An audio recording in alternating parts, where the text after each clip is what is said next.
مومنو اللہ سے ڈرو جیسا کہ اس سے ڈرنے کا حق ہے، اور مرنا تو مسلمان ہی مرنا، اور سب مل کر اللہ کی ہدایت کی رسی کو مضبوط پکڑے رہنا اور فرقے فرقے نہ ہو جانا، اور اپنے اوپر اللہ کی اس مہربانی کو یاد رکھنا جب تم ایک دوسرے کے دشمن تھے تو اس نے تمہارے دلوں میں الفت ڈال دی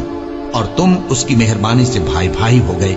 اور تم آگ کے گڑھے کے کنارے تک پہنچ چکے تھے تو اس نے تم کو اس سے بچا لیا۔ اس طرح اللہ تم کو اپنی آیتیں کھول کھول کر سناتا ہے تاکہ تم راہ راست پر رہو۔ جن لوگوں نے اپنے دین کے حصے بکھرے کر لیے اور خود بھی کئی کئی فرقے ہو گئے، ان سے تم کو کچھ کام نہیں،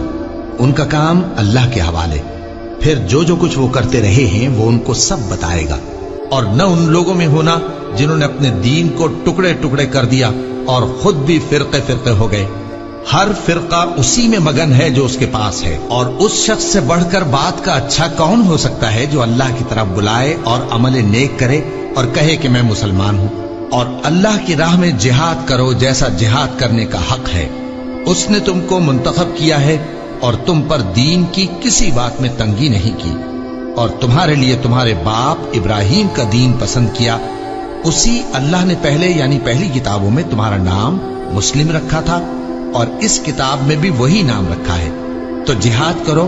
تاکہ پیغمبر تمہارے بارے میں گواہ ہوں اور تم لوگوں کے مقابلے میں گواہ رہو۔